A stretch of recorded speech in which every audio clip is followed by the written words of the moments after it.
I know you don't want to hear it, but your second draft probably sucks. And it doesn't have to. Look, as writers, we're all used to hearing that our first draft sucks, and that that's okay, and that that's normal, and that's the way it's supposed to be. We're used to hearing that, and so it doesn't faze us too much anymore. But to come along and tell you that your second draft sucks too, that can hurt. But there's a reason, and it's because of how you're editing. I love the enthusiasm of new writers on TikTok. I love seeing people get to the end of their first draft and being so excited and making videos praising themselves. And you should.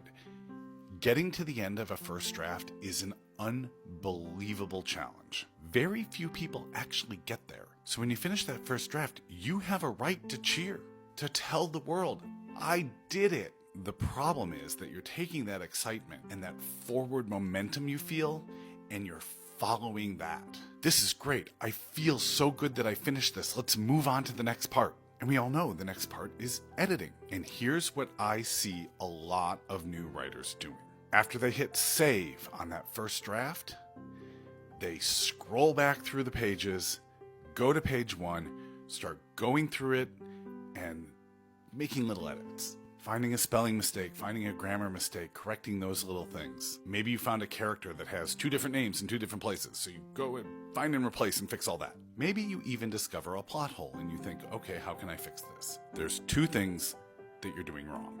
The first, and this is hard, is taking that eagerness, that sense of enthusiasm and forward momentum, and launching straight into the edit.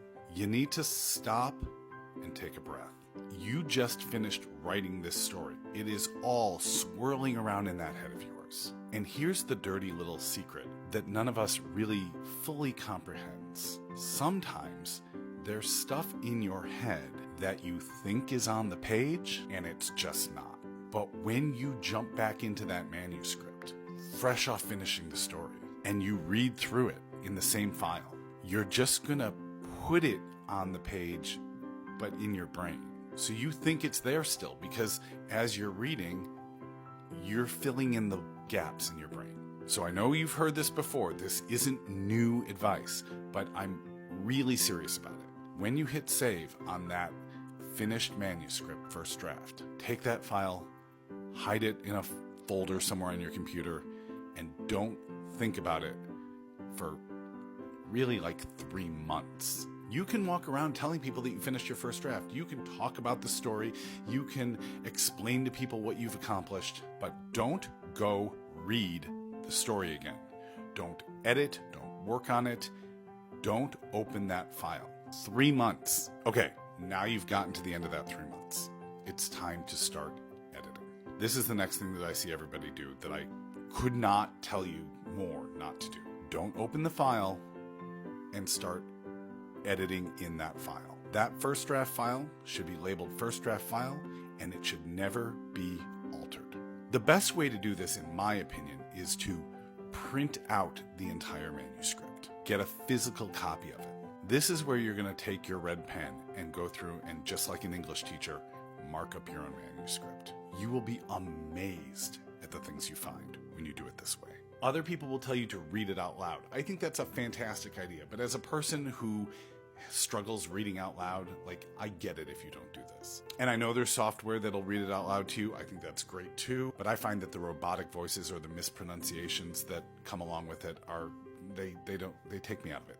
So it's fine to read it to yourself quietly in your head, but on a sheet of paper with a red pen. Now comes the hard part. You're gonna open a blank file.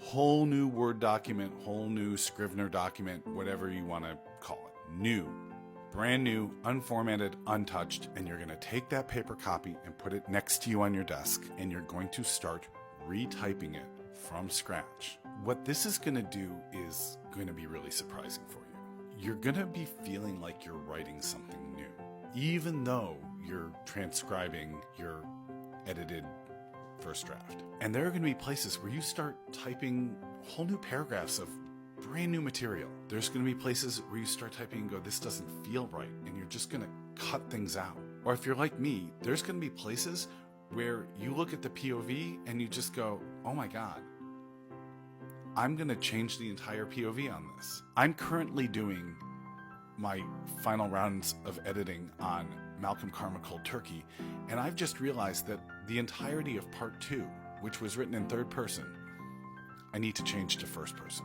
And changing a POV is not just going through and replacing the he's and she's with I's and they's. There are real structural differences. This is why editing feels daunting, and it's why you don't want to do it, right? You have a finished story. It's right there. It's so close. You could just give it to the world. But I promise you, if you do this, walk away for 3 months, don't work on the project, print the project out on paper and edit it with a pen, and then open up a new document and start rewriting from scratch, you will be amazed at the improved quality of the final product. You're not going to even believe it. It is going to literally blow your mind. As with all writing advice on any platform, like, you do you. I'm not shaming anyone's individual process, and I'm certainly not saying that I'm perfect. But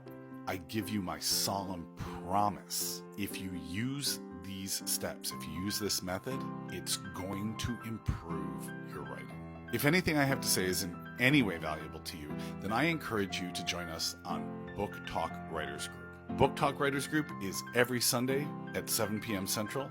It's a prompt-based, critique-focused writers group where we work on craft and have a lot of fun while doing it. All the details are in my bio. Now, go on and write.